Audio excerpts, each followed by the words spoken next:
Fidèles téléspectateurs de Kentucky Media, bonjour et bienvenue à vous tous qui nous suivez ici ou ailleurs. Je suis Éternel Kasonga Ngoyi, votre bien-aimé frère. C'est pour nous un plaisir de vous retrouver aujourd'hui pour ce tout premier numéro de l'émission Mon témoignage. Mon témoignage est une émission qui rencontrera principalement les hommes de Dieu. Avec eux, nous parlerons de leur témoignage. Du témoignage de leur conversion au message du temps de la fin, du témoignage de leur appel dans le ministère, comment ils ont commencé à prêcher le message du temps de la fin. Et pour ce tout premier numéro, nous avons le réel plaisir de recevoir un homme de Dieu. Je dirais d'ailleurs que c'est cet homme de Dieu qui nous reçoit chez lui, puisque nous sommes, je vous l'ai dit déjà, au Kana Tabernacle de Mbujimaï, et nous recevons pour vous le révérend pasteur Timothée Lushiku Tonnerre, pasteur des églises Kana Tabernacle de Mbujimaï et de Kinshasa, à qui nous disons bonjour pasteur. Bonjour pasteur Éternel Kasonga. Nous sommes très heureux d'être reçus chez vous au Kana Tabernacle de Mbujimaï. Merci beaucoup, même moi aussi je suis content de recevoir le Kentucky Media dans mon église pour cette interview. Merci beaucoup révérend pasteur. Alors pour ne pas perdre notre temps, nous allons vous demander une prière pour nos nombreux téléspectateurs qui vont nous suivre ici ou ailleurs et aussi consacrer cette émission entre les mains du Seigneur puisque c'est le tout premier numéro. Ah, merci beaucoup, merci. Prions le Seigneur. Seigneur Jésus, Père Tout-Puissant, je viens auprès de toi avec le pasteur Éternel Kasonga, avec le frère qui l'accompagne ici, Père. Descends pour nous assister depuis à la fin de cette émission et bénis aussi Kentucky Media, Père de gloire.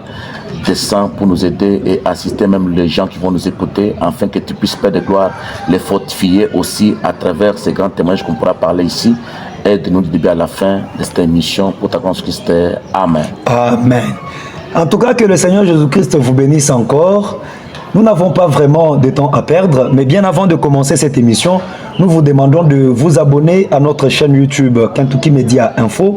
Abonnez-vous également à notre page Facebook et pourquoi pas sur notre compte TikTok Kentucky Media. Révérend pasteur, nous sommes là pour parler de votre témoignage. Wow. Qui est Timothée Lushiku Tonnerre? Timothée Lushiku est né quand et où? Oui, merci beaucoup, pasteur Éternel. Je suis né le 24 avril 1981 à Mikalaï, au Kasaï central. C'est là où je suis né. Donc, vous êtes né au mois d'avril. Au mois d'avril.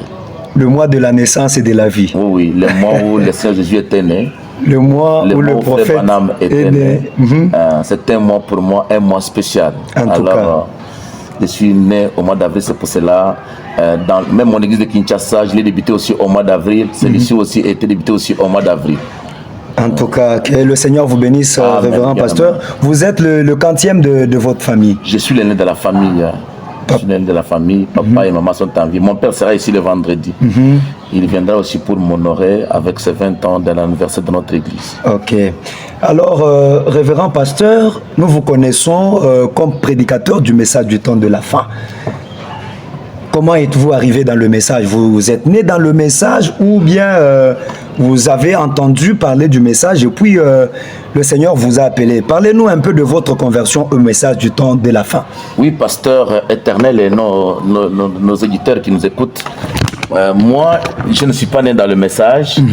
D'ailleurs, le village où moi j'ai grandi, là-bas, on ne pouvait jamais parler du message de Frère Branham parce que le catholicisme règne là-bas. À Mikalaï. À Mikalaï. Pour les deux Kasaï, je sais que beaucoup de gens connaissent ça. Là-bas, on ne parle jamais de message. Là-bas, c'est le catholicisme qui règne. Vraiment. D'ailleurs, nous étions déjà formés depuis l'âge de 8 ans comment devenir des abbés.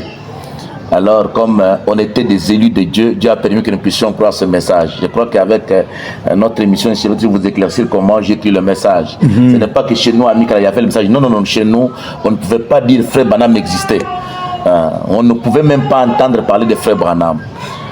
C'est ça. Cela signifie que vous étiez catholique Catholique pur sang.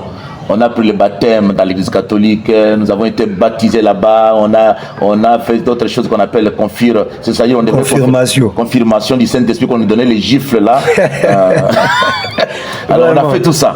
Chez nous, c'était seulement le catholicisme qui régnait. Alors, c'est ça. Maintenant, vos parents étaient catholiques, vous aussi, vous étiez dans l'église catholique. Comment êtes-vous parvenu à quitter l'église catholique pour rencontrer le message du temps de la fin? Qu'est-ce qui s'est passé, pasteur? Parlez-nous de cela. C'est vraiment cela le témoignage que nous voulons entendre. J'aime beaucoup ça, vraiment, j'aime raconter ça au monde. Moi, j'ai pris le message comment ma mère, charnellement, elle est de Bilomba. Bilomba, là, c'est un village vers, je peux dire, vers Chikapa.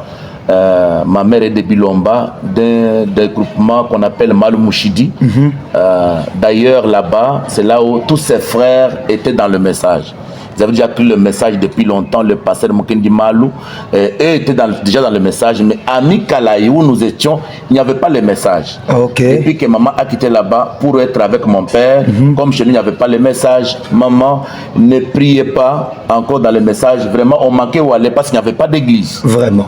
À un moment donné, Dieu avait permis qu'il y ait un pasteur Mfamba, qui était venu à Mikalaï. Il avait commencé à prêcher le message dans un village qu'on appelle Atikele. Alors, pendant qu'il prêchait là-bas, ma mère me tenait à main, m'amenait 2 fois là-bas. Mais on ne croyait pas. J'étais encore un enfant de 15 ans, et de 8 ans, 9 ans, 10 ans, 14 ans. Je ne croyais pas. Je Vous ne comprenez absolument rien. Je ne comprenais rien. Quand on disait des frères, on ne comprenait rien. Et de Mikalaï à là où se trouvait la nouvelle église qui venait d'être implantée, ça pouvait être combien de kilomètres? Même 2 kilomètres. Des fois, on partait là-bas, j'étais encore enfant. Quand on partait, comme j'aimais beaucoup le foot, on laissait la maman à l'église, nous sortons aller jouer. Quand on voit, non, maintenant c'est vers 12h, on était maintenant à l'église. C'est comme ça que ça s'est passé. Donc, vous partiez, vous avez fréquenté la première église du message par le canal de votre la maman. maman. Oui. Et en tout cas, que le Seigneur Jésus-Christ bénisse la maman de notre pasteur. Elle s'appelle comment? Maman Mboudi Luisa. Maman Mboudi Luisa, de là où vous allez nous suivre, que le Seigneur Jésus-Christ vous bénisse très très richement. Vous partiez dans une église du message sous l'influence de maman et rien ne vous intéressait en tout cas. Je ne comprenais rien. C'était la religion des mamans. La religion des mamans parce que je ne comprenais rien. Quand on disait frère Branham me dit, j'ai dit Branham c'est qui encore. Alors les soirs là j'ai parti, quand je rentrais, comme j'étais tellement brutal, j'aimais beaucoup le foot. Quand la maman nous amenait là-bas, quand nous entrons à l'église, on retient les premiers mots. Quand les pasteurs commencent à lire seulement la Bible, nous retenons ça. Nous sortons. On parle, nous jouons. Quand nous voyons que c'est vers 11h50, non, attention, nous rentrons, nous retenons les derniers mots du pasteur. Maintenant, quand le titre termine, maman vous demande qu'est-ce qu'on a prêché. J'ai dit les premiers mots là. À la fin, là, j'ai dit encore la fin. Comme alors, ça, elle se rend compte que vous étiez là. Mais on ne s'intéressait même pas. Vraiment. Maintenant, ça c'est avant. Vous êtes dans une église du message comme tout enfant, vous ne comprenez presque rien. Je ne comprenais rien, ce n'est pas presque rien, on ne comprenait rien. On voyait comme si de la blague. La religion des mamans. La religion, pas même de la maman, on voyait que la maman était distraite, surtout quand elle priait, les yeux fermés, moi je riais beaucoup. Mais qu'est-ce qu'il fait comme ça? Surtout en catholique, là, vous voyez que quand pour prier, une prière d'ensemble, on dit au nom du Père, au nom du Père et du Saint-Esprit. Même quand je voyais maman prier, elle comme ça, les yeux fermés, je dis, bon, elle fait quoi? Vraiment. Elle parle au vent ou bien c'est quoi? Je ne comprenais rien. C'est ça la conception que j'avais. En tout cas, chers abonnés, vous comprenez que c'est une belle émission. Ça va vous bénir, ne quittez pas la ligne. Ça va beaucoup bénir. Les bonnes choses sont en train d'arriver. On s'approche de ça. Maintenant, pasteur, votre expérience de la foi dans le message a commencé quand? C'était en quelle année? Oui, quand je suis arrivé en 95, j'avais presque 14 ans. Alors, vous voyez que nous étions dans l'école catholique. Toujours là à Mikalaï. Les abbés nous utilisaient pour sillonner avec des lettres pour aller donner aux sœurs catholiques. Alors les abbés vivaient avec des sœurs catholiques et nous les élèves, comme on m'aimait beaucoup là-bas, j'étais tellement un génie. Alors ils m'envoyaient avec des lettres et je voyais les relations là. Mais des lettres d'amour. D'amour. À un moment donné, je reconnais en 95, j'étais allé même quelque part, j'ai déchiré une lettre, j'ai lu comment l'abbé avait écrit des fleurs. Alors j'étais allé donner la lettre là à une sœur catholique. catholique. Alors j'ai dit, bon, comment ces gens doivent être des saints? Comment ils doivent faire comme cela? Vraiment. Et cela avait éveillé ma conscience. C'est ça. Donc, ça a éveillé ma conscience. Et je vais vous dire la suite comment je suis parvenu à croire le message. Les abbés de l'Église catholique, oui. ils vous remettent des lettres d'amour à les remettre aux religieuses. Oui, et on partait avec ça. Et cela vous a révolté, vous vous êtes dit, mais ces gens sont, c'est ceux que nous considérons comme des saints. Étant des plus saints. Mais on se demande, mais comment eux aussi nous donnent des lettres comme ça d'amour? Je dis, bon, quand ils parlent de lettres d'amour, comme j'étais excusez-moi le terme chaste, on ne comprenait rien. Et un jour, on les trouve, je les ai vus moi-même, un jour, c'est baiser. Vraiment. Alors, bon, je ne comprenais pas tout ça, mais ça révoltait sur ma conscience quelque part. Je disais, bon, ces gens sont des aventuriers, parce que j'étais brutal. Alors, un jour, j'ai dit à un abbé, monsieur l'abbé, vous êtes un aventurier. Il m'a chassé de l'école, j'avais coupé presque 1000 bois, parce que j'étais brutal. Je n'avais pas peur de dire la vérité en face. Il dit, mais qu'est-ce que vous faites comme cela à notre présence? Vous nous suyez. Alors directement l'abbé, je connais même son nom, c'est l'abbé Lokonfamba. Je ne sais pas là où il est, bon, il est dans le monde. Alors quand j'ai vu cela, ça m'avait tiqué de voir les abbés faire ça. Et là, je n'avais pas encore cru le message. Vous n'aviez pas encore cru le message. Oui. Cet acte-là vous a réveillé. L'acte ne m'avait pas tellement réveillé. Et j'étais déjà en moi, je soupçonnais déjà ça ne va pas dans l'église catholique. Mais j'étais dans ma conscience, j'avais dit, Seigneur, donne-moi une église où je peux te vivre toi le vrai Dieu. C'était ça. La soif a commencé. Non, la soif était déjà là depuis longtemps. Depuis mes 10 ans, j'ai testé beaucoup de choses. Je pas dans les Malem avec mes amis, dans le néo apostolique, dans l'église catholique. Je vois toujours ça ne va pas. Et puis, ce qui est à moi, j'avais une prière que je faisais dans Psaume 125. Cette prière-là, je la croyais. Je lisais ça chaque fois, même devant les examens. Je ne sais pas comment je faisais ça. Je ne sais pas comment ça m'arrivait comme cela. Cela m'arrivait. Je me demandais, c'était l'intuition, c'était quoi? Papa, prenez un peu, il y a votre Bible là-bas. Lisez-nous un peu le Psaume 125 là. Qu'est-ce qui est là, cette prière-là, ce verset-là qui aidait l'homme de Dieu? Oui, ça me, chaque fois, je lisais ça.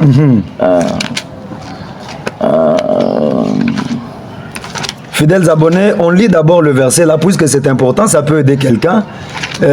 Dieu parle tantôt d'une manière et tantôt d'une autre. On ne sait pas. Lisons d'abord le psaume 125, même si c'est long, on va lire quand même quelques versets là. Ça... Oui, pasteur. Oui, je me demande même comment je me suis rappelé de ça. Je lisais ceci chaque fois. Ceux qui se confient à l'Éternel sont comme la montagne de Sion. Et ne chancelle point. Elle est affermie pour toujours. Des montagnes entourent Jérusalem, ainsi l'Éternel entoure son peuple. J'ai lisé ça toute ma jeunesse. Et c'était ça votre prière régulière? Je croyais en ça. Dès maintenant et à jamais, car le sceptre de la méchanceté ne restera pas sur les lots des justes. Vraiment. Parce que je savais que dans mon village, il y avait beaucoup de sorciers. Il y a des sorciers. C'était cette écriture que je lisais aussi chaque fois, parce qu'il y a d'autres profondeurs. Si je le dis sur le net, je ne sais pas si j'en avons supporté. C'est-à-dire que chez nous, quand j'étais né à l'hôpital, les jours que la maman voulait sortir avec moi de l'hôpital, on a remarqué un fou devant la ligne de maman qui sortait là avec moi. Ça, on me racontait, ça c'est connu dans mon village. Alors on a vu un fou. Le fou là est venu s'asseoir devant notre parcelle. Et ma papa a pris même papa allait le questionner aussi. Il a pris les habits là de fou, il est allé cacher quelque part. Les fous est allé penser à y retourner là-bas. Il dit non, là où il y a cet enfant. Les habits de fou là, les sacs qu'il avait. Le fou a dit que non, là où il y a cet enfant là, c'est là où je vais mourir. Ah bon? Alors, le fou est resté là-bas pendant 5 jours. La 5e journée, on a trouvé qu'il était déjà parti. Mais quand j'ai grandi, si je suis allé à Campagne, Dieu est descendu pour me dire, je t'envoie en Boujoumaï. Le fou qui venait chez vous là, c'était moi l'Éternel pour qu'on ne s'en sorcelle pas. Oh là là. Parce que chez nous, il y a beaucoup de sorciers. Alors, oui, c'est confirmé, c'est connu dans mon village, les gens sont là, ils connaissent l'histoire. C'est pour cela que moi j'ai grandi sans la sorcellerie et Dieu m'avait gardé depuis cet âge-là une journée sur la terre. Il était venu, il était assis là comme un fou. En tout cas. J'ai dit ça, bon, je ne dis pas pour avoir immaculé une gloire quelconque. Non, c'est mon témoignage. Oui. L'émission, c'est mon témoignage. On parle des témoignages, des expériences. Ma mère est en vie, les gens de Nicolas sont là, ils peuvent vous raconter. Et ce que vous aviez vu chez les abbés ne vous ont pas plu. Le message, ça a commencé comment? Voilà. Maintenant, j'étais à Nicolas. Les abbés étaient mes amis. Bakol, Monseigneur, nous préparait parce qu'il me voyait déjà, il me préparait pour que je devienne un abbé. Monseigneur Bakol, pour que je monte de la famille du boxeur. Oui, bon. Oui, c'est lui. Alors, il devrait nous envoyer au séminaire pour aller faire la théologie. Alors, comment moi j'écris le message? Maintenant, à l'âge de 15 ans, en 96, je suis allé en vacances dans la famille de ma mère. Quand j'arrive à l'église de la famille de ma mère... C'était où? C'est à Bilomba. À Bilomba. Dans le village Malou Mouchidi, je connais le pasteur Moukendi Mal. Même son enfant est ici. Il est venu aussi de Kalambambouche. Alors quand je suis arrivé à l'église, je l'ai trouvé en train de parler sur la marque de la bête. Vraiment? Il prêchait sur la marque de la bête, sur le chiffre 666. Mais il dit que c'est l'église catholique. Alors regardez comment ils se comportent. Ces gens-là sont une semence du diable. Voilà, et ils sont là, ils s'appellent des abbés, mais ils se posturent. Directement, vous vous êtes souvenu. Qui est cet homme? C'est ça mon appel. C'est comme ça que j'ai dit, oh. Alors il lisait Frère Branham. Comment la marque de la bête doit venir, comment la Russie sera une puissance mondiale. La Russie est en avance avec l'armement des États-Unis. Je vois l'Amérique en feu. Il lisait ça. Et cela stimulait mon âme. C'est comme ça que j'ai dit non, ça c'est Dieu qui m'appelle. C'est les jours-là que j'ai écrit le message. Vraiment. Parce qu'on ne se prostituait pas, on était chaste, on ne connaissait pas les péchés. L'unique péché que moi je me suis repenti, c'était de jouer de foot, voler les frétins dans les bols de maman, parce qu'on était des enfants. Vraiment. Vraiment. Une bonne éducation déjà. Très bien éduqué, parce que là-bas en catholique, nous avons grandi avec une discipline. Excuse-moi, nous sommes des gens polis. La police, là, on n'a pas pu ça au message, ça, on l'a pu ça depuis la maison, depuis l'école. On était bien enseignés et j'ai compris tout ça, c'est l'hypocrisie. C'était l'hypocrisie, c'est le message qui a la chose réelle. Alors c'est comme ça que j'ai écouté ça, les pécateurs prêcher sur la marque de la bête. J'ai dit, oh, maintenant j'ai pris ce que j'ai fait avec les abbés, directement, je me suis révolté. Et vous avez dit que c'est ça la vérité que vous étiez en train de rechercher. De rechercher. Maintenant, il faut que je découvre que c'est la vérité. Directement, ça m'a révolté. J'ai eu un réveil. Un réveil personnel. Bien que je n'avais pas encore le Saint-Esprit, parce que le réveil, c'est le Saint-Esprit. Directement, j'ai dit, non, quand je rentre à Kananga, à Nikalaï, je pars avec ça. Directement, j'ai pris les écritures là. J'ai lu. S'il vous plaît, révérend pasteur, la prédication a pris fin. Vous êtes allé rencontrer le pasteur? Non, j'ai levé la main, j'ai écrit le message. Et vous aviez pris le baptême ce jour-là? Ce même jour-là, on m'a baptisé à 16 heures dans la rivière qu'on appelle Luseka. Luseka comme cela à Moutefla. Là, nous sommes en quelle année? C'est en 96. En 96, ok. En 96 que j'ai écrit le message. J'avais 15 ans. Vraiment. Directement, quand j'ai écrit le message, moi, les gens qui devraient attaquer, c'était les catholiques. Parce que vraiment, j'avais des preuves. J'ai dit non, vraiment. Vous aviez des preuves. Je viens de me rencontrer avec la lumière du soir. C'est ça ce qui a fait la connexion de ma vie. Mais les jours que j'ai cru, au nom du Seigneur, les dons opéraient dans l'église là. Je ne croyais pas que les dons étaient comment. Cette église-là existe encore aujourd'hui. Elle s'appelle comment? Il y a le pasteur, appelez-moi le pasteur. Alors, c'est le pasteur. Sinon, c'est l'église du pasteur Moukendi Malou. Moukendi Malou, il est déjà mort. Okay. Il y a maintenant le pasteur Ndambi qui est là. Avec le tabernacle, oui. Il a été une fois ici, dans cette église ici en Boujoma. Maintenant, quand je l'ai écouté prêcher sur la marque de la bête, j'ai dit non, ça c'est la lumière. Vraiment. Quand il disait comment l'église catholique est en train de séduire les gens, j'ai dit mais c'est vrai. Et cela a créé la révolte en moi. Révérend Emery, c'est quelle église? L'église doit passer le Massemoukendi, c'est quelle église? Réveil tabernacle. C'est là où j'ai pris. Les dons opérés déjà, Dieu m'a donné des promesses. Qui sera dans le monde, tu iras dans le monde entier. Je t'utiliserai puissamment. Ce jour-là même. Ce jour-là même. Je ne croyais pas ça. Je ne croyais pas tout ce dont on parlait là. Vous croyez le message et l'appel au ministère? Pas l'appel. L'annonce. Je sentais en moi que je dois prendre ce qu'on a lu, si je relis ça aux abbés. Donc directement ce jour-là? Le même jour-là. Oh là là. Je n'ai pas, directement j'ai fait mes valises, j'ai dit non, je rentre. Vous n'avez pas supporté de rester encore là-bas? Non, les vacances étaient finies, je ne supportais pas voir même des abbés. Oh là là. Parce que ce que j'avais vaincu avant et ce que j'ai... C'est la parole que vous avez rencontrée. Non. Mais demandez-vous que quelqu'un qui vient de croire, qui ne connaissait pas encore beaucoup d'écriture, il s'engage dans les chemins pareils. Mais de ma grande surprise, je rentre à Nikalaï, je commence l'église. Vous êtes, attendez pasteur, vous croyez le message aujourd'hui, supposons que c'est un dimanche. Un dimanche. Vous faites vos valises. Je fais presque une semaine, dans le message, on me donne quelques brochures, je prends mes valises, je rentre à Nikalaï. Une semaine après, vous arrivez là-bas et c'est l'église qui commence. Non, je pars attaquer les abbés. Vous êtes allé voir les abbés? Je vois les abbés, vous êtes des aventuriers. Je demande à l'abbé, me dit, mais où est-ce que tu as eu ça? Qui t'a envoûté? Non, pasteur, Calmement. Ça, c'est très profond. Oui. Ce témoignage doit être suivi des gens. Puisque ça, on va mettre ça sur les réseaux sociaux. Oui. Vous arrivez à Mikalaï une semaine après avoir cru le message. Vous êtes plein feu. Quelque chose en vous là-bas ne vous retient pas. Les abbés et les sœurs catholiques. Mais demandez-vous un jeune homme à l'école catholique qui vient avec la potion pareille. Avec des brochures, 7 sceaux, avec son petit de Daniel. J'avais des brochures là.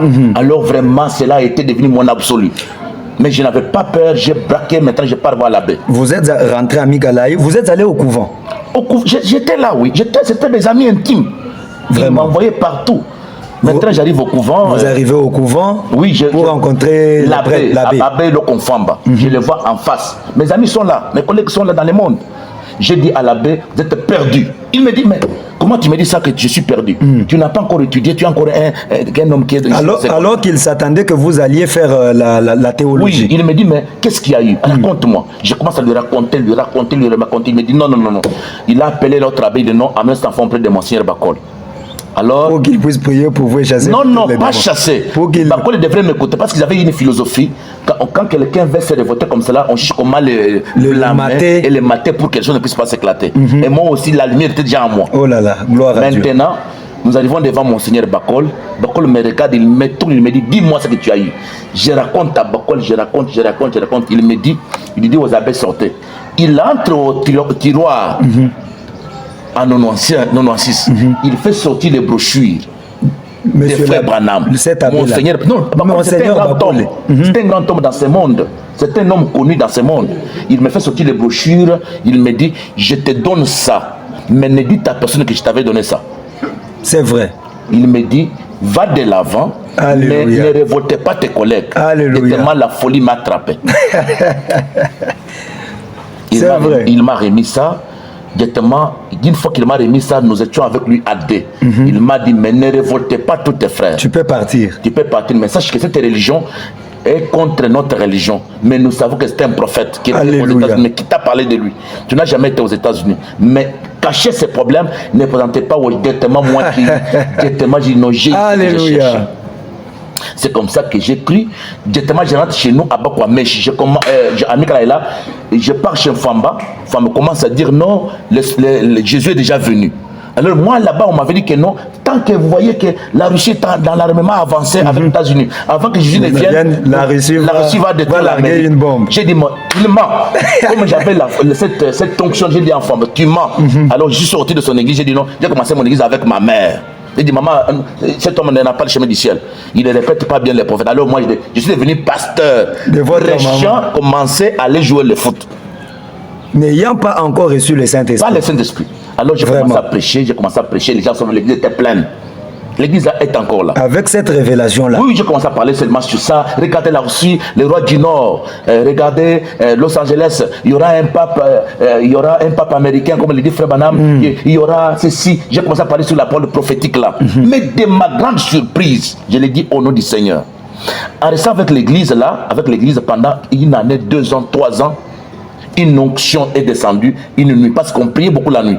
Et pour cela, jusqu'à aujourd'hui, les réunions de la nuit, je ne les laisserai jamais en bougement à Kinshasa, même partout où je serai. Alors pendant qu'on était là-bas, dans la réunion la nuit, parce qu'on priait beaucoup le samedi la nuit, une sœur est entrée en onction. Une autre est entrée en onction, un autre frère est entré en onction. Le réveil s'est éclaté de dons. Dans cette église-là. Dans cette église-là, mais on n'avait pas encore le Saint-Esprit. On ne savait pas que c'était le Saint-Esprit. Sans le Saint-Esprit, mais les dons ont éclaté. Et moi aussi, j'ai découvert que non, j'avais des dons. Un jour, je me suis retrouvé déjà dehors de l'église. On m'a dit, non, tu as donné des prophéties. J'ai dit, prophétie, c'est quoi? Alors j'ai dit, mais pourquoi ça? J'ai commencé à dire, non, ça c'était le démon qui veut nous envoûter dans cette église. Mais c'est quoi ça? Donc j'ai commencé à dire, non, laissez ça. Alors j'ai dit non, comme il y a l'onction chaque samedi, arrêtez d'abord les choses là, on risque d'avoir l'esprit de Toronto. Parce que cette fois-là, j'avais commencé à collaborer avec le pasteur Mouchim à Cana. Mouchim disait non, il y a l'esprit de Toronto. Toronto là, c'est l'esprit, les gens entrent en onction, c'est l'esprit du diable. Alors j'ai commencé à blâmer ça. J'ai dit non, vous les sœurs, l'esprit de Toronto vous a saisi. Vous avez stoppé les prières de la nuit. J'ai stoppé les prières de la nuit du samedi. En stoppant les prières de samedi, bon, à un moment donné, les gens ont commencé à aimer ça. Et dans mon village, on a commencé à dire non, cet enfant-là a la sirène. Parce qu'ils ont vu un ange au-dessus de l'église. Comme on l'avait vu l'ange là ici à Bakwadang.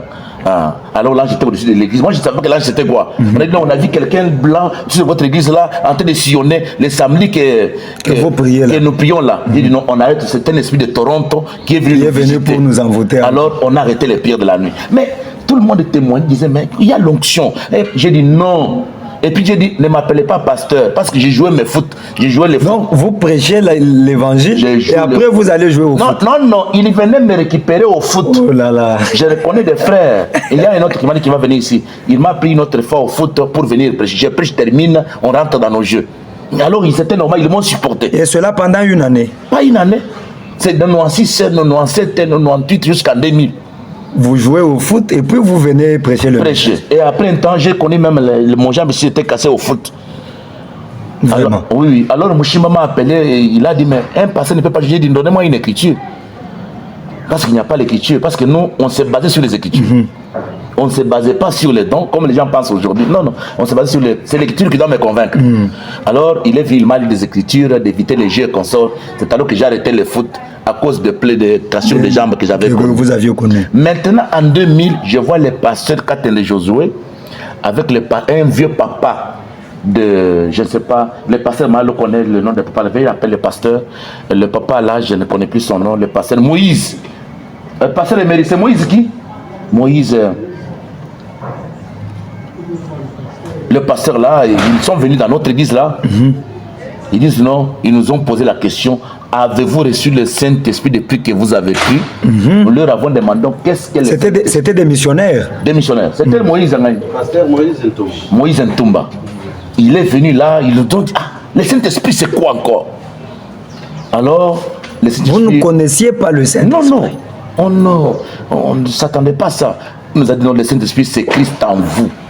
L'espérance de la gloire. Quand il entre en vous, il vous donne des expériences, il devient votre protection, c'est le sceau de Dieu. En tout cas, cela m'a affolé. C'est comme ça que j'ai commencé à chercher le Saint-Esprit. On a dit pour avoir le Saint-Esprit, il faut se repentir. Mais moi, je devrais me repentir où? On a commencé à voir la maman, comment on volait les choses dans la maison. On a allé... La réparation. On a parlé ceci. Je suis allé voir les abbés. J'ai dit non, je tue contre vous parce que vous prostituez. C'était ça. Parce que je n'avais pas peur. Jusqu'à aujourd'hui, c'est comme si cette nature-là n'est pas partie. C'est ce que Frère Branham dit. Alors c'est comme même ça. Quand vous recevez le Saint-Esprit, votre nature, si vous êtes quelqu'un qui parle trop, vous parlerez toujours beaucoup. Si vous êtes calme, vous resterez calme. Oui. Alors c'est comme ça qu'on a évolué. On nous a imposé les mains en 2000. Toujours dans votre église là? Dans mon église là. Alors Dieu est descendu, il a dit que non, je vais vous utiliser. Tu as un don de miracle, un don d'éclater d'autres dons. C'est-à-dire que si quelqu'un vient à toi, s'il a un don et tu lui imposes les mains, il va aller loin. Tout ça, je ne croyais pas. Je disais, non, les pasteurs sont des gens pauvres. Parce qu'on n'avait pas l'idée qu'un pasteur peut avoir un téléphone. Parce que tous les pasteurs de là, on voyait comment ils vivotaient. Vraiment. Alors, on n'avait pas l'idée. Les pastorales, c'est seulement pour aider les gens. Mais j'avais aimé mon église là. Alors maintenant, qu'est-ce qu'il y a eu? Quand les grands on a évolué, le Seigneur a permis que je quitte là-bas. C'est l'église au pasteur Emmanuel Ntambwe, à Mikalaï. Je suis allé habiter dans l'église de pasteur Gabriel. Gabriel là est déjà mort, là où il y a passé Josué Katende aujourd'hui. Ça c'est où? C'est à Canaan. C'est à Canaan. En 2003, j'ai quitté là-bas. En 2003, là, Dieu descend pour me dire non, je t'envoie chez pasteur Kantenga Moïse. Il y a une grande église là-bas appelée Gloire de Tabernacle. J'arrive chez Kantenga. Il y avait un vase qu'on appelait Jean-René. Dieu descend pour dire que non, je te vois quitter cette province sous le fleur. Les fleurs tomberont sur ta tête et je vais t'utiliser puissamment dans le monde. Tu iras dans le monde entier. J'ai dit, mais c'est lui qu'on dit non, il ira dans le monde entier. Il va aller à pied avec les brochures dans la tête, aller dans le monde entier par quel canal? Vraiment. Dieu dit non, tu auras un grand combat, mais moi, Dieu, je vais faire que tout cela puisse s'apaiser. Je montrerai que je suis avec toi. Tout ça, je vois comme si tout était des promesses inutiles. Et je ne croyais même pas en ça. Alors, en évoluant, j'ai prêché chez Kantenga en 2004. En 2004, là, Dieu me dit, quitte Kananga, va à la frontière. C'est comme ça que j'ai quitté Kananga. Je suis arrivé à Kamabanji. J'ai prêché chez Pasteur Kabeye Kafunda. J'ai quitté Kabeye Kafunda. Je suis allé en Sumbula. J'ai prêché chez Pasteur Tchibouifeli. Quelle onction qui m'accompagnait. C'était grave. Combien de guérisons. Je suis arrivé chez Pasteur Tchibouifeli. J'ai prêché là-bas, que Dieu le bénisse beaucoup. Après, je suis allé chez Pasteur Kami à Kaboum. Le pasteur de Kaboum sera ici, il est déjà en route. Il viendra ici. Alors j'arrive là-bas, on m'a laissé l'église par le pasteur Camille pendant presque 4 mois. Et pendant que je prêchais, je parle sur la voie des ondes, pendant que je prêchais comme cela, en pleine réunion, pas de blagues, je ne dis pas ça pour avoir une gloire, parce que vous voyez que chaque fois on ne veut pas apparaître, il faut que Jésus nous fasse que nous puissions apparaître. C'était quoi? Le surnaturel s'est montré, qu'on nous faisait montrer dans l'église, et les gens voyaient dans l'église, les gens là sont là. Alors cette fois-là, j'ai promis, j'ai dit, Dieu a parlé, non, je veux dire, le matin, Dieu a béni les gens, effectivement. L'église était agitée. Dieu a béni les gens après 4 mois. C'est comme ça que j'ai quitté là-bas pour arriver à 1008, chez le pasteur Lucas. J'ai prêché encore là-bas. Maintenant, Dieu me dit qu'il doit rentrer dans un village qu'on appelle, je ne sais pas encore le nom de ce village-là. Mon frère, j'arrive dans le village comme ça. Je trouve un vase, une sœur vase qu'on appelle la sœur d'Orcas. Elle avait le bois dans la tête, elle venait du champ, elle me voit comme ça, elle jette le bois là. Ainsi dit le Seigneur. Cet homme que vous voyez, il parlait, son passé, c'est passé de Moutela. Moutela, cet enfant que tu vois, ce n'est pas un enfant, c'est moi Dieu qui a fait qu'il soit ce qu'il est. J'ai la mission avec lui en Boujmaï. C'est là que l'appel de Boujmaï vient. Je l'envoie en Boujmaï pour que j'aille là-bas. J'ai déjà envoyé mon serviteur en Boujmaï. On a cité le nom du serviteur. Et lui aussi aura un troupeau là-bas. Mais quand il ira là, qu'il soit prudent, qu'il respecte celui que j'ai envoyé là, il a fait mon travail comme il faut. Mais je ne peux pas citer le nom de la personne. Alors, si vous ne voulez pas le citer, on ne va pas vous le forcer, mais si vous nous le dites aussi, ce sera bien. Ah oui. Alors c'est comme ça. J'ai déjà dit dans mon église maintes fois. Alors Dieu m'a dit, les gens mettront des choses entre vous deux, mais moi Dieu, je ferai tout pour vous mettre ensemble. Parce que celui-là, c'est moi qui l'ai choisi pour l'envoyer là-bas. Alors quand la sœur là me donne le message, tu vois quand tu étais à la maternité, celui qui était venu devant toi, c'était moi l'Éternel pour te protéger, parce qu'on voulait vous donner la sorcellerie, mais moi Dieu, je t'ai protégé moi-même. C'est pour ça que j'ai appelé papa. Qu'est-ce qu'il y a? Il ne va pas commencer à me raconter. Oh, chez vous, vous êtes comme cela. Mais je t'envoie en Boujmaï. Quand tu pars en Boujmaï, n'arrivez jamais à Moyenedjit. Il y a déjà un accident préparé dans la route de Moyenedjit. Tu dois descendre à Tchimboulou. Je vais envoyer quelqu'un, il va te prendre pour t'amener en Boujmaï. Alors j'ai dit non, mais ce sont des messages, j'ai dit ça sont des messages, des faux messages. Moi je n'ai pas l'ambition d'aller en Boujmaï. Non, je t'envoie en Boujmaï, il y a un peuple qui t'attend là-bas. Mais tu seras secoué pendant beaucoup d'années. Mais moi je me confirmerai. Ok, j'ai refusé, j'ai dit je ne pars pas. Là j'étais dans un village quelque part, c'était à Campagnele. Maintenant j'ai quitté là-bas, Dieu m'a dit rentre vite en Boujmaï, à Canaan pour aller en Boujmaï. J'ai dit je rentre à Canaan pour aller en Boujmaï. C'est comme ça que j'ai quitté maintenant là-bas. Je suis allé à Canaan. Je n'ai pas aimé rester à Canaan. J'avais beaucoup de choses. Vous voyez actuellement, les gens partent dans les voies missionnaires pour chercher l'argent. Mais nous, quand on y partait, c'est pour servir le Seigneur. Mais quand tu pars pour servir le Seigneur vous soutient. Le Seigneur m'avait soutenu. On me suivra partout. Les gens de Kamaba m'avaient donné beaucoup de biens. De Kaboum m'avaient donné beaucoup de Sumbula. Partout ailleurs où je partais. Je sais que le pasteur Camille, que Dieu le bénisse, le pasteur Tchibouy, que Dieu le bénisse, le pasteur Kabeye Kafunda, que Dieu le bénisse beaucoup, le pasteur là, qui Lucas, qui est déjà mort, que son âme se repose en paix, le pasteur Moutela. Vous voyez que je les reconnais par les noms, parce que ça fait presque 20 quelques années. Ils sont dans votre témoignage. Oui. Alors, c'est comme ça que je suis rentré à Canaan. Je suis allé rester chez nous, au village avec ma mère là. J'avais aimé que maman, je sois avec elle, que de venir en Boujmaï. Révérend pasteur, avant que nous ne puissions prendre l'étape de votre venue en Boujmaï, je voudrais vous poser une question, peut-être que ça aidera les frères qui vont nous suivre. C'est par rapport au ministère. Frère Branham dit que personne n'a le droit de se tenir ici derrière la chair avant d'avoir rencontré Dieu derrière le sable sacré. Avant d'avoir rencontré la colonne de feu. Mais dans votre témoignage ici, nous constatons d'abord que vous avez commencé à prêcher sans avoir le Saint-Esprit. Parlez-nous un peu de cela. Qu'est-ce qui s'est passé exactement avec vous? Quel a été votre sable sacré? Oui. Quand le pasteur là sont venus nous prêcher sur le Saint-Esprit, ils nous ont donné les Écritures. Et nous avons commencé à chercher le Saint-Esprit. Enchaîner le Saint-Esprit, c'était réparer la vie pour passer à l'imposition des mains. On nous a imposé les mains. On m'a imposé les mains en 2000. Toutes les chaises de chez nous, quand je vous dis toutes les chaises, même dans les bancs de l'école, quand je mettais comme cela, les bancs bougeaient. Ma mère a été chassée disant que non, l'enfant est devenu fou. C'est vrai. Toutes les chaises s'est cassées. Quand je mets dans la chaise comme cela, la chaise s'est cassée. C'est-à-dire que Dieu a dit que je vais lui remplir d'une manière paradoxale parce qu'il avait affronté les combats terribles dans sa vie. Et Dieu m'avait rempli du Saint-Esprit. Je reconnais que c'était en 2000, au mois de juillet. Et alors Dieu nous a donné le Saint-Esprit. Nous avons eu l'expérience véritable de la Pentecôte. Révérend pasteur, vous voulez dire que la colonne de feu dont le prophète parle, que tout ministre doit rencontrer, ce n'est pas cette colonne de feu-là, mais c'est l'expérience du Saint-Esprit. La colonne de feu que le ministre doit rencontrer, c'est le Saint-Esprit qui doit brûler la racine du péché. Vous voyez que beaucoup de gens aujourd'hui sont des hypocrites. Les gens veulent le christianisme de l'apparence extérieure. Non. Quand Dieu vient en vous, il change votre mauvaise vie à une bonne vie. Mais il ne change pas votre nature. La nature, si tu es brutal, tu restes brutal, mais cette brutalité-là est orientée à la parole de Dieu. Alors, on était jeunes, on a expérimenté ça. Même ces jours-là, je connais mon ami qui est maintenant grand pasteur à Kinshasa, le pasteur Moufonkol. Il connaît le jour que j'ai eu l'expérience. J'en ai beaucoup de témoins. Parce que, excusez-moi le terme, on ne peut pas dire ce qu'on rêvait, mais nous-mêmes, on a vu Dieu entrer en nous. Vraiment. Pas la plénitude de cette flamèche-là du Saint-Esprit. On connaît comment on a reçu le Saint-Esprit. En tout cas, chers téléspectateurs de Kantuki Media, nous sommes très heureux de savoir que vous êtes nombreux à nous suivre en ce moment.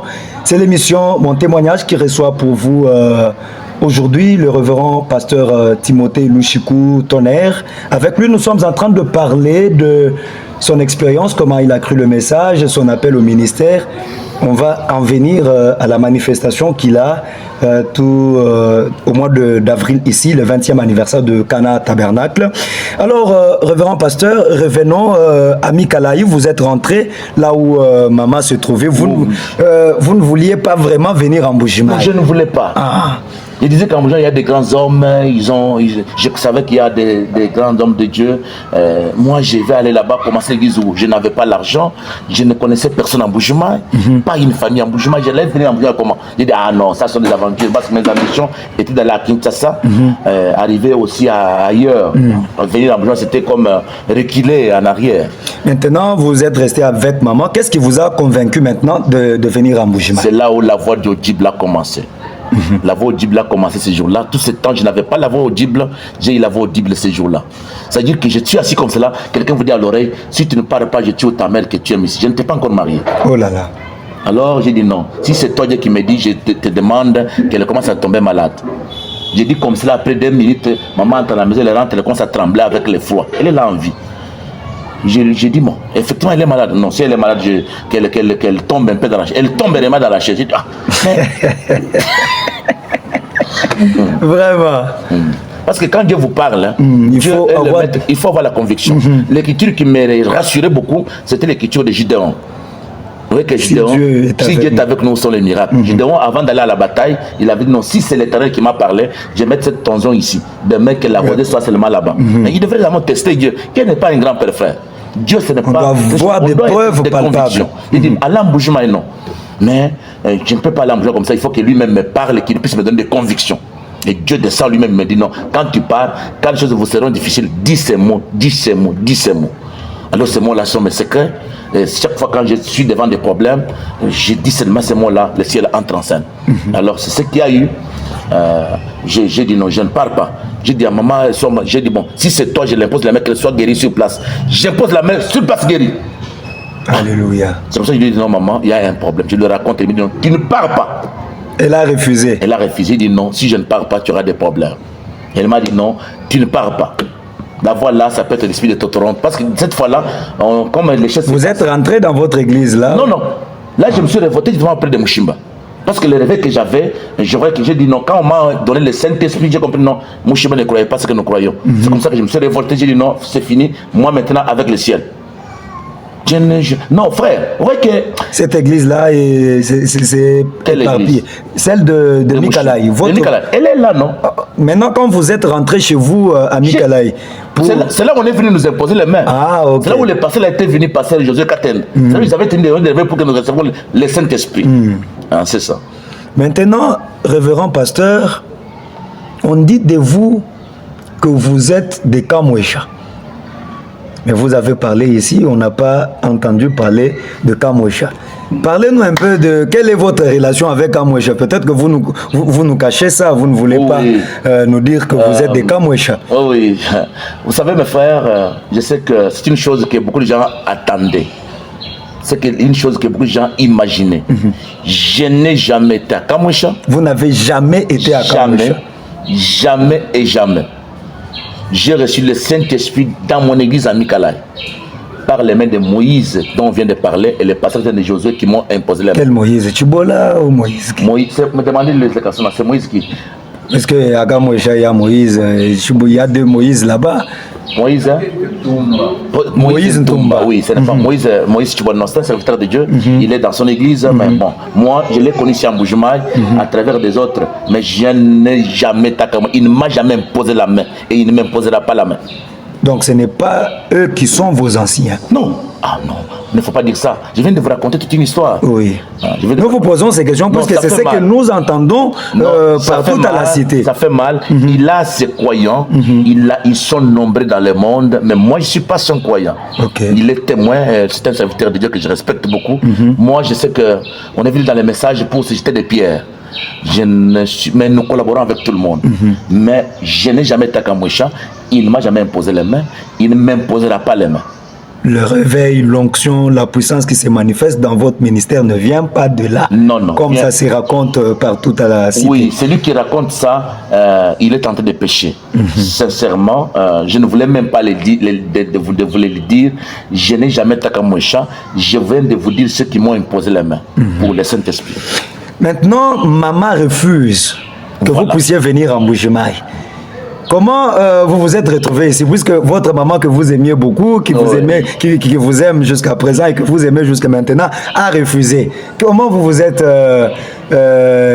en sorti de cette situation? Et quand je dis si c'est toi l'Éternel qui me parle à l'oreille, qu'elle tombe malade. Elle est tombée malade gravement. Après 30 minutes à 1 heure, elle a commencé à trembler. Je lui dis non, si c'est toi encore qui me parle, quand je l'impose la main, qu'elle soit guérie pour que tu me rassures. J'impose la main sur place, guérie. Je lui ai dit, cette maladie-là venait parce que tu refusais, Dieu allait te tuer. Elle m'a dit alors partez. Vraiment. Et vous vous êtes décidé de venir en C'était à 9 h. Directement, je prends mon sac, je descends à Kananga. Le train était à 17 h. Vous aviez eu une connaissance en Mbuji-Mayi? Personne, aucune connaissance. Avec qui? Sans famille. Vous n'aviez que le Dieu m'a dit. Seulement Dieu m'a dit.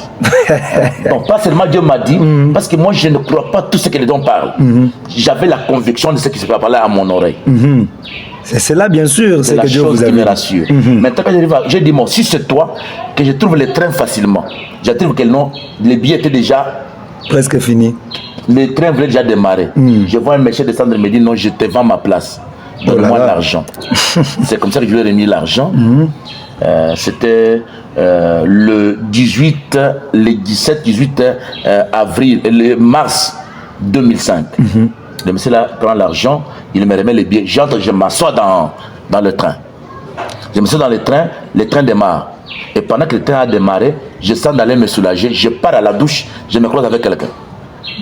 Dans le train? Dans le train, dans la douche, dans les installations pour me soulager. Le monsieur là me dit, moi je te dis, ne descendez pas à Mwenedjit. Je t'avais déjà parlé.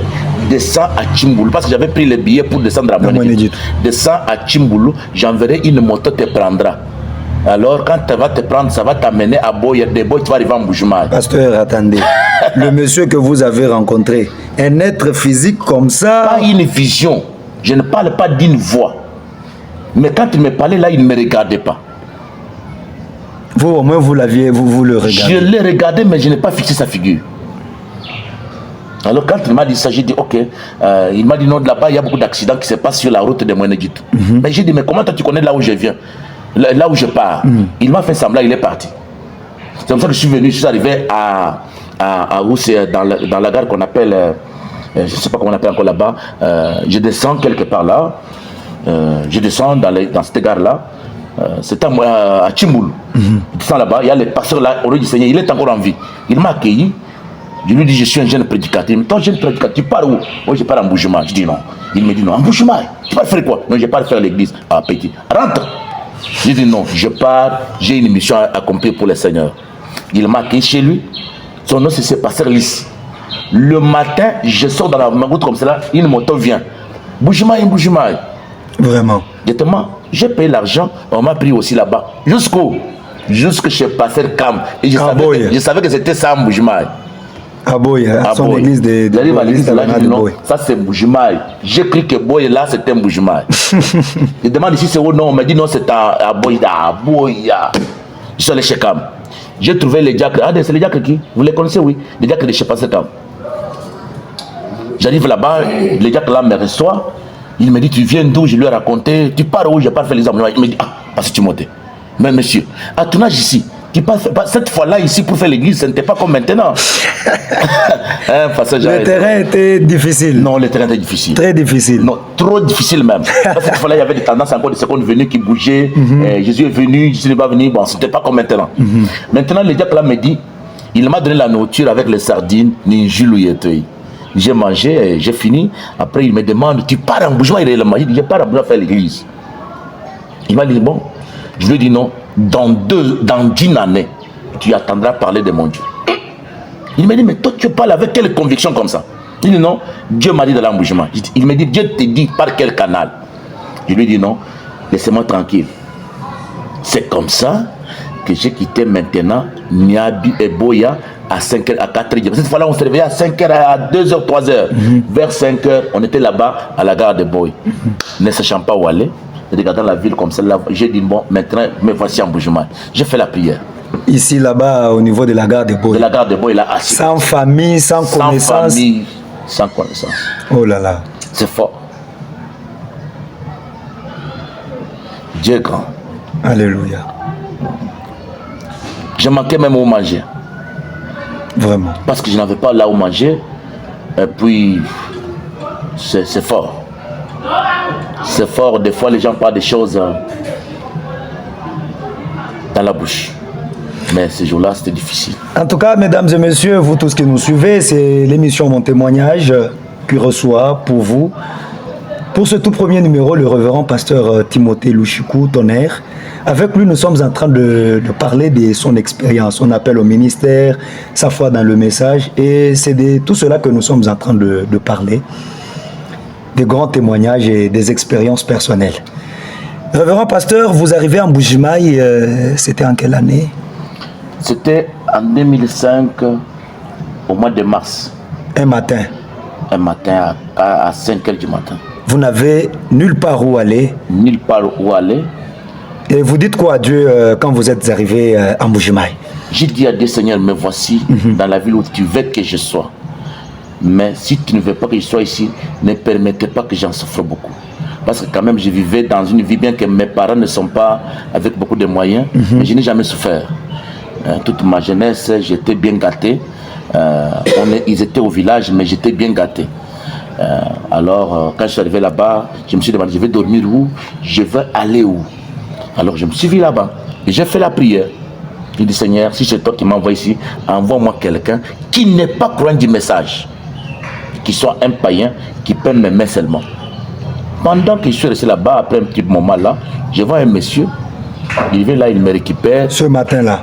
Oui. Il me dit, monsieur, viens. Qu'est-ce que tu fais ici? Je lui raconte, il me dit, bon, je vais te laisser entre les branamistes qui sont quelque part. Il m'a amené pour me laisser chez les Branham Dieu. Qui était tout près de Karata Barak, là, voilà, Branham Église. Nous arrivons là-bas et puis au nom des frères Branham. Où c'est chez eux à la maison. Quand nous sommes arrivés chez eux, c'était quelque part là, les personnes la connaissent, il raconte ça aux gens. Il m'a donné à manger. Il m'a dit prier. J'ai dit Seigneur Jésus, bénis cette nourriture au nom de Jésus-Christ. Amen. Il dit non, tu as mal prié. Et on prié au nom des frères Branham. J'ai dit non, je ne mange plus la nourriture. Vraiment? Vous avez prié au nom de Branham, ce n'est pas l'endroit où je dois être. J'ai dit Seigneur, frère un autre moyen. Maintenant, celui qui m'avait amené là-bas, il me dit non, comme tu ne crois pas au nom de Branham, et il y a déjà les conflits, allons chez moi. C'est comme ça qu'il m'a Lui, il n'était pas croyant. Il n'était pas croyant du message. Il m'a amené derrière l'antenne de notre ex-gouverneur Moïka Sanji. AirTop. AirTop. Vous voyez l'antenne de AirTop qui était cassée là. Le jour que AirTop, l'antenne là s'est cassée.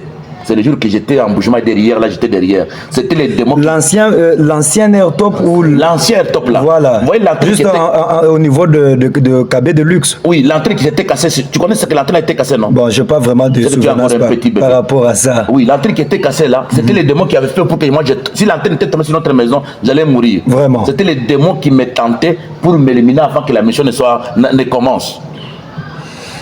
Et il vous amène chez lui. Il m'amène chez lui. Alors cet homme-là, de par son témoignage, un grand bandit, un voleur. Alors il avait son voisin appelé Mohamed Samuel qui est ici. Samuel a dit, ah, les deux aventuriers sont rencontrés. Parce que vous voyez la forme que j'ai. On a dit, non, les deux voleurs sont rencontrés. Maintenant, il avait sa maman qui était une pute. Le matin, il dit, non, voici votre papa. Après 2 jours, il nous présente un autre. Il dit, non, maman. Il dit, maman ne doit pas voir la nature pareil. Tu nous as présenté un papa avant-hier. Aujourd'hui encore avec un autre. La maman me dit, hey, toi tu connais beaucoup. J'ai dit non. Toujours en disant la vérité. Tu prépares pour nous. Tu ne dois pas être avec 2-3 hommes. Directement, son fils là m'a dit, mais pourquoi tu as attaqué ma mère comme cela? Il a commencé à me taper. C'est comme ça que Samuel a dit, mais qu'est-ce qu'il y a? Ces voleurs ont volé quelque chose. Ils se bagarrent pour ça. C'est comme ça que Samuel est venu, il me demande, mais toi tu es qui? Je lui raconte. Il me dit, non, viens habiter avec moi ici. C'est comme ça que j'ai commencé à habiter avec Samuel. Qui n'était pas aussi croyant. Samuel était croyant. Ah, Samuel était croyant. Était croyant. Maintenant, je suis allé habiter chez Samuel. On s'est séparé avec ce monsieur-là. Maintenant, si on a sur la vie d'un Boujmaï, un jour, j'ai parti quelque part, là, j'ai parti seulement, je vais commencer à sionner en route comme ça. Et le frère Samuel vous a reçu comme ça? Il m'a reçu.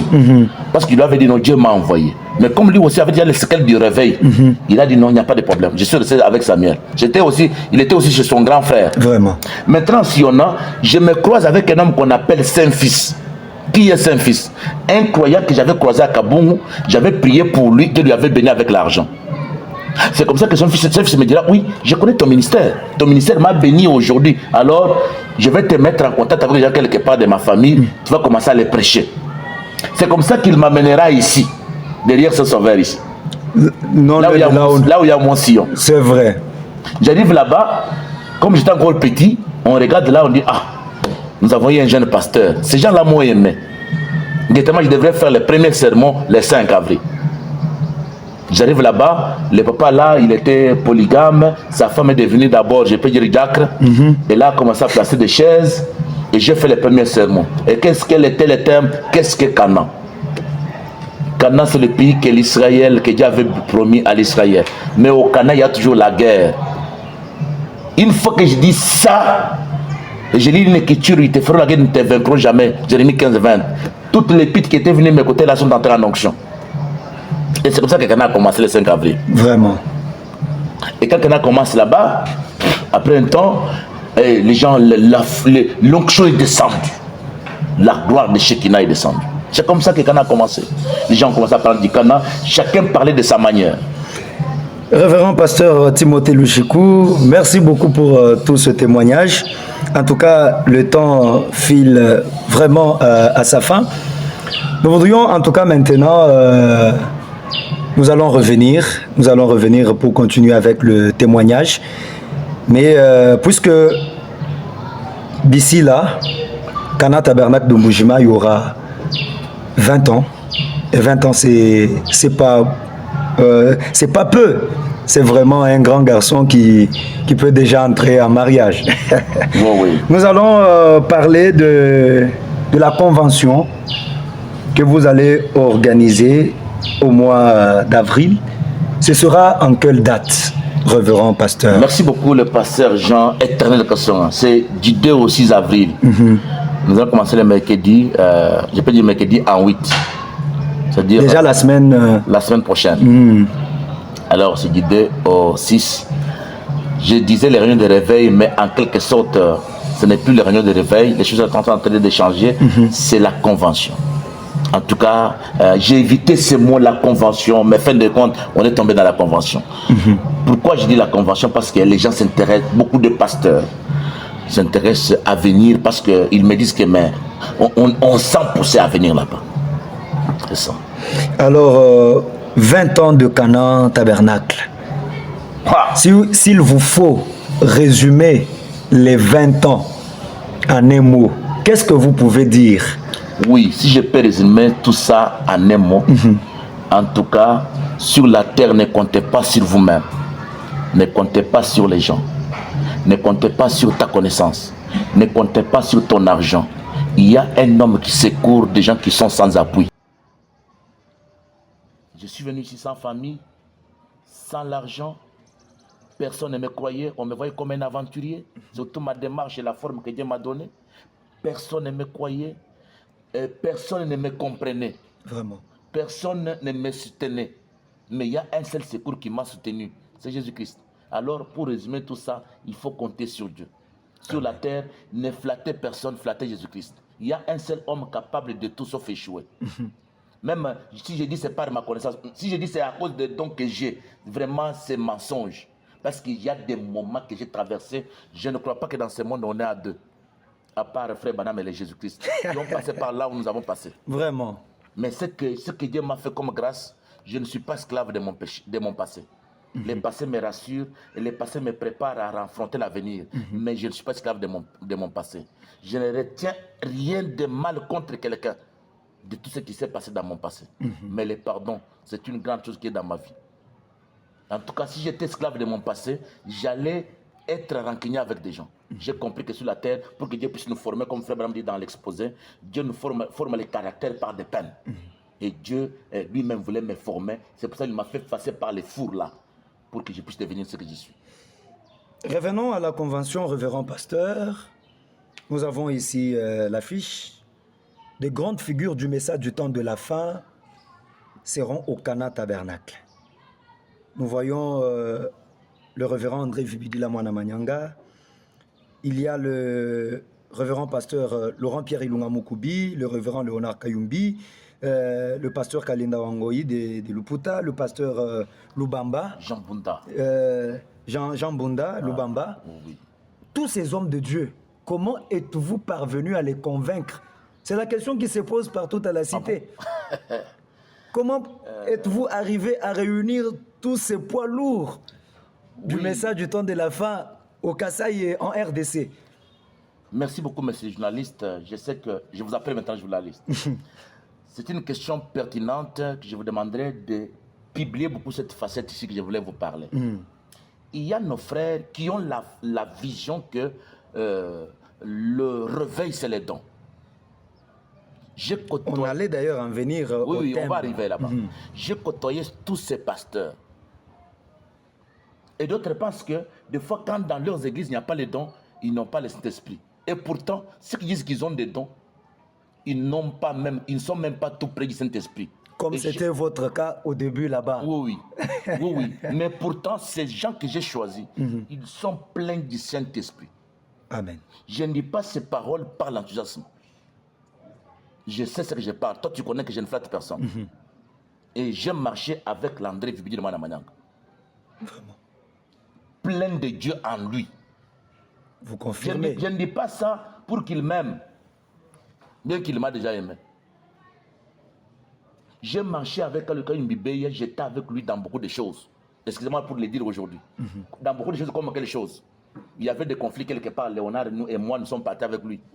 Quelque part là, pour retrancher un problème de soi-disant ceux qui disent qu'ils ont des Saint-Esprit. Lui est plein du Saint-Esprit. J'étais avec lui, nous mettons avec lui. C'est-à-dire que ce sont des gens que Dieu m'a inspirés. Moi, je ne fais pas des choses de parole. Un autre m'a demandé, mais comment les convaincre? Non, ce sont des fils de Dieu. Les fils de Dieu soutiennent quand ils voient Dieu. Ces gens que vous voyez, des fois, les gens les voient de loin. Quand ils voient Dieu, ils s'humilient. Vraiment. Mais quand ils voient des aventures, c'est pour ça qu'ils se retirent. Donc les gens ont des préjugés sur ces hommes de Dieu. Ils s'imaginent des choses. Oui, ce sont des chrétiens. Au départ, moi, je ne vois pas d'abord leur âge. Je vois d'abord leur position en Christ. Ce sont des chrétiens remplis du Saint-Esprit. Moi, je suis à l'âge de leurs enfants. Pas même leurs enfants, je ne crois pas. Parce que mon père a 65 ans, 66 ans. Il va venir ici, d'ici là. Mais ces gens sont des chrétiens. Vous les voyez, ils sont des chrétiens. Quand ils voient Dieu, ils soutiennent Dieu. Vraiment. Les pasteurs Kayumbi, il soutient Dieu. Ils ont le message. Nous les jeunes, non, nous les jeunes. Comme moi, vous les jeunes, enlevez-moi dans votre diapason. Moi, je ne suis pas jeune, je ne suis pas vieux. Enlevez-moi dans ce langage-là. Non, nous les jeunes, les vieux ont eu des croûtes. Les croûtes là, toi tu as combien de croûtes? Vous trouverez un jeune qui tombe le matin, le soir, à midi. Depuis quand ils sont tombés? Ils disent que ce sont des vieux batailleurs. Batailleurs. Ils font la bagarre avec qui? Et pourtant, ce sont des jeunes batailleurs qui... D'ailleurs, je ne comprends rien. Ça me fait mal dans le cœur. Et regarde comment ils collaborent entre eux ici. Est-ce que nous, les jeunes, pas nous les jeunes là, est-ce qu'ils collaborent comme les vieux ici collaborent entre eux-mêmes? Vraiment. Quel est le modèle? Regardez l'homme comme... Estimons même passer Léonard Kanyibébé. Estimons, regardez l'homme André Vibidi Manyanga. Leur vie, c'est le modèle du message. Bana m'a dit, au lieu de prêcher beaucoup de sermons, il a dit quoi? Vivez même une seule prédication. Une seule prédication. Mais je vous dis, frère, qu'est-ce qu'ils ont amené dans la lumière? C'est là où les gens me demandent. Et ils t'avaient demandé, mais seulement, pourquoi pas aussi... J'ai dit, bon, j'ai vu que ce sont eux qui ont Dieu, vous n'en avez pas. Vraiment.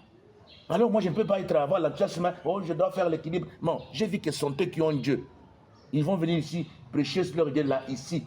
Ce sont eux qui vont m'imposer les mains pour mon anniversaire. Alors, quelqu'un m'a dit, je suis souverain ici. Vous ne dépendez que de Dieu. De Dieu. Révérend pasteur, merci beaucoup pour ces éclaircissements et ces éloges que vous faites à ces anciens, le révérend pasteur André Vibidi là. Surtout celui qui est ici là. Je suis honnête avec lui. Vous le voyez, des fois, il part dans des endroits sombres.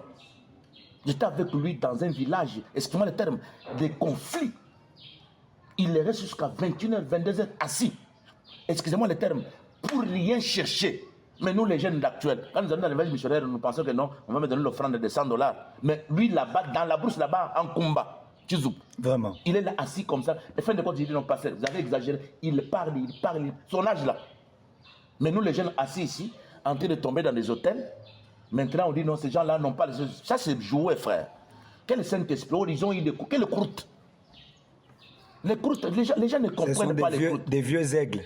Ah, vraiment, si j'attrape quelqu'un qui parle de bêtises par... Bon, je suis encore jeune parmi vous, bien que je suis déjà mis à part pour ça, vous allez voir comment on va attaquer les choses. Les gens parlent des choses. C'est pour cela que beaucoup de gens ne sont pas bénis. Il y a des gens qu'on ne peut pas toucher, qu'on ne peut pas changer, même qu'on ne peut pas changer l'histoire. Amen. Je vous ai dit, parmi les 5 ici, quand j'étais là, Dieu m'avait parlé l'un d'eux. Et l'un d'eux là, c'est pas André. Et je lui ai déjà dit ça. C'est lui dont Dieu vous avait parlé à Canaan. Au nom du Seigneur. Moi, je ne sais pas là. J'ai déjà envoyé quelqu'un là-bas qui a fait un grand travail. On te mettra en conflit avec lui, mais moi, Dieu, je mettrai mon amour en lui pour qu'il vous aime. Vraiment. Révérend Timothée, le thème de la convention, c'est le véritable réveil de l'épouse. De l'épouse. Pourquoi avoir choisi ce thème, le véritable réveil de l'épouse? Oui, parce que nous sommes dans le temps. Madame me dit dans El Shaddai, si je manque à un réveil, je vais manquer l'enlèvement. Nous sommes dans le temps qui est un réveil de l'épouse qui doit sélectionner les semences de Dieu pour qu'ils soient mis au grenier pour que le ciel vienne les récupérer. C'est ça le but de ce message, le but de ce réveil que j'ai fait. C'est pour ça que j'ai choisi ça. Comme c'est mon temps de la fin, regardez la Russie, regardez comment le monde actuellement, même si au Congo, on parle de morts partout. C'est pour cela que j'ai choisi ça, pour que Dieu éveille ses enfants, que nous puissions trouver le réveil de l'épouse. Parce que ces gens, ces orateurs ici, Kalenda Wangoyi, Vivimana Manyanga, Ilonga Mokobi et les autres ici, ils ont ce réveil-là. Ils vont nous aider afin que nous puissions sortir dans l'embouteillage des dons, dans l'embouteillage des choses de ce monde, pour que nous puissions être mis au grenier, pour que nous devenions la sémence qui a été semée au commencement. Pasteur, vous dites qu'ils ont ce réveil-là et pourtant dans leurs églises, il n'y a pas de gens qui sortent, il n'y a pas de dons. Merci. Le réveil, ce n'est pas les dons. Le réveil, nous, dans la ville, on nous fait croire que le réveil, c'est quand les gens parlent en langue, quand les gens sautent, quand les gens roulent, quand il y a des messages. C'est ça le réveil, pasteur. Merci, pasteur. Le réveil, ce n'est pas les dons. Même les gens des postes ont des dons. Même les malimbistes ont des dons. Ils ont l'onction. L'onction qu'ils manifestent, c'est de plus.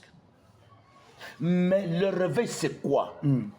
C'est Dieu qui agit avec puissance.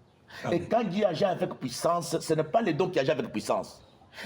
Une église peut ne pas manquer le réveil, les dons ne peuvent pas être là. Mais quand le vrai message est prêché et que les gens ont le Saint-Esprit, le grand miracle s'opère. Vraiment, que Dieu nous aide. Vraiment. En tout cas, enlever, ça c'est le pentecôtisme. C'est du pentecôtisme. Quand les gens pensent que non, le réveil c'est quand les dons opèrent. C'est fini, vous êtes déjà à côté. Pasteur, parlez-nous maintenant de l'organisation de cette convention. Ça va se passer comment? Ça va se dérouler de quelle manière? Vous êtes parti rapidement. Très rapidement. Allons d'abord dans les sous-points là, vous allez comprendre. Oh là là. Ah, ok. Nous allons vérifier le sous-point. Il y en a à peu près 6. Oui. Qu'est-ce que le réveil? Quel est le but du réveil? Attends, le réveil, c'est Dieu qui agit avec puissance. Ce n'est pas les dons qui agissent avec puissance. Le réveil, ce n'est pas l'onction. Le réveil, c'est la parole dans un homme et avec le Saint-Esprit. Le réveil, c'est Dieu qui agit avec puissance. Le réveil, c'est un homme rempli du Saint-Esprit comme les prochains du pays de Galles. Vous voyez que quand les gens de l'Angleterre étaient allés dans le système de Grévas, c'est par exemple 80. Frère Branham a dit, il y avait des gens qui ont quitté l'Angleterre avec des cols tournés. Ils sont allés en Angleterre, au Galles pour aller voir les réveils du pays de Galles. En arrivant là-bas, ils ont trouvé un policier avec la matraque à main, en train de tourner, disant gloire à Dieu en route. Et on lui a demandé où se trouve le réveil du pays de Galles. Il a dit non, le réveil est à moi. C'est que le réveil, c'est le Saint-Esprit dans une personne. Alléluia. C'est ça. Bertrand, le but du réveil. Madame dit que le réveil vient pour briser les barrières. On ne fait pas cette convention pour attaquer une certaine église. Nous aimerions que nous puissions trouver la lumière, que toutes les églises viennent pour briser toutes les barrières d'élimination. Et les temps ne sont pas révélés. Les temps sont révélés. Alors on doit voir la vraie chose. Le troisième point, comment faire entrer le réveil dans une église? Paul était allé en Corinthe, il a trouvé les gens qui priaient. Il leur a demandé quoi? Avez-vous reçu le Saint-Esprit depuis que vous avez cru? Paul dit non, nous n'avons pas entendu dire qu'il y a le Saint-Esprit. Paul leur a imposé les mains, ils ont reçu le Saint-Esprit. Pour que le réveil entre dans une église, il faut un homme appelé de Dieu, comme Abraham a dit, il faut un homme fabriqué par Dieu qui doit être mandaté comme envoyé dans une église pour apporter le réveil. On l'appelle meneur du réveil. Comme Philippe en Samarie. Toute la Samarie avait bougé. Alors maintenant, comment faire entrer le réveil dans l'église? Il faut un homme que vous êtes sûr qu'il a ce réveil-là, rempli du Saint-Esprit. Il vient dans votre église. Il enseigne l'église sur le Saint-Esprit. Il impose les mains. Maintenant, il faut garder encore le feu du réveil. Pour garder le feu du réveil, il faut d'abord quoi? Il faut aussi avoir la parole. Si quelqu'un n'a pas la parole, il commence à seulement se baser sur la manifestation de la puissance. C'est fini, il va à côté. Le quatrième point, les dons dans une église, l'importance, les inconvénients. Les dons dans l'église. Madame dit, chaque église doit avoir un dons spirituel. Ces dons-là, c'est la toxine de l'église, c'est ce que dit frère Madame. Il dit que c'est la toxine de l'église, c'est le désinfectant. J'ai des citations presque sans dire les dons sont des désinfectants dans l'église. Mais il dit encore que les convénients, quand les dons sont mal gérés, ça peut déchirer l'église. C'est-à-dire qu'on doit garder l'équilibre de ça. C'est ça là, le sous-thème là. Le cinquième, l'avant-dernier point, c'est l'ordre dans les dons. L'ordre dans les dons, comment les dons doivent opérer? Les dons ne peuvent pas opérer pendant qu'on prêche la parole. La parole, c'est le don de la tribu de Judas. Les dons ne doivent seulement pas, les dons doivent opérer quand la parole termine. Et enfin, l'embouteillage. L'embouteillage dans les dons. Maintenant, l'embouteillage est là partout. L'embouteillage est là. Une confusion. C'est ce que je vais commenter. L'embouteillage est partout. On ne sait pas. Cette église a du message. Vous avez l'église comme cela. Le pasteur pieds nus. Vraiment. À l'église du message, vous trouverez les gens assis là-bas avec des conduites. Non, on a des conduites d'une année. Avec une plaie, on commence à prendre les arbres, on met là-bas. On égorge les poules. On égorge des poules. C'est ça l'embouteillage. Et pourtant, qu'est-ce qu'il y a que cet embouteillage? C'est parce qu'on n'a pas regardé l'arbitre. Branham dit dans l'absolu, il dit que quand il y a dans la route, dans les autoroutes aux États-Unis, il y a ce qu'on appelle les feux verts et les feux rouges. Cela indique la direction, comment on doit faire quoi? Se déplacer. Quand il y a le feu vert, ce côté doit passer. Quand il y a les feux rouges, on doit stopper. Maintenant, qu'est-ce qui crée l'embouteillage? C'est quand ce truc-là a des pannes. Directement, chacun suit sa direction. Il y a l'embouteillage. La parole maintenant, ici chez nous, c'est que tu as compris la chose. Maintenant, ici chez nous, il n'y a que des bers. Quand le ber est là, maintenant, nous, les bers, ce qui est aujourd'hui dans nos églises, ce sont des pasteurs. Les pasteurs qui doivent avoir la vision du prophète. Il y a un grand tapis qui a déjà été allumé. Ce frère Madame. Si nos visions ne sont pas sur frère Madame, si c'est autour des dons, au développement dénominationnel, ça crée l'embouteillage. Vraiment.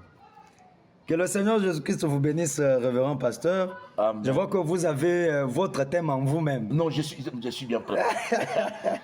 Et maintenant, et maintenant, il y aura des réunions de ministres ou c'est comment ça va se dérouler par rapport à l'organisation? Pour les réunions de ministres, j'ai dit non, mais c'est une convention de ministres. Je demanderai beaucoup de ministres de venir parce que ça pourra les aider à ne pas tomber dans l'embouteillage. S'ils sont déjà dans l'embouteillage, nous avons déjà un médicament pour que l'embouteillage là puisse se dégager. Révérend pasteur, la manifestation, vous-même vous l'avez dit, elle est en train de prendre des allures que l'on n'arrive pas à expliquer. Oui. Les gens viendront de partout. Avez-vous déjà pris de précautions pour pouvoir quand même loger certaines personnes qui pourraient arriver ici et qui n'ont pas de moyens de se loger? Oui, on a déjà préparé les sites, on a déjà préparé des sites par-ci par-là. On est en train de préparer un peu comment ils peuvent manger même quelque chose. Mais nous savons que même leur soutien, même si les soutiens viendront ailleurs, ça pourrait toujours nous aider. Mais on s'est préparé. Mesdames et messieurs téléspectateurs de Kentucky Media et vous tous qui nous suivez en ce moment, nous sommes très heureux. L'émission a vraiment duré, ça valait la peine. Nous sommes presque arrivés à la fin de notre émission Mon témoignage, le tout premier numéro qui recevait le révérend pasteur Timothée Louchikou Tonnerre. Alors, nous avons parlé avec lui de son appel, d'abord de sa foi dans le message, comment il a cru, son appel au ministère. Nous sommes arrivés jusqu'à parler de Cana Tabernacle et des réunions qui arrivent bientôt là, du 2 au 6 avril 2025 pour le 20e anniversaire.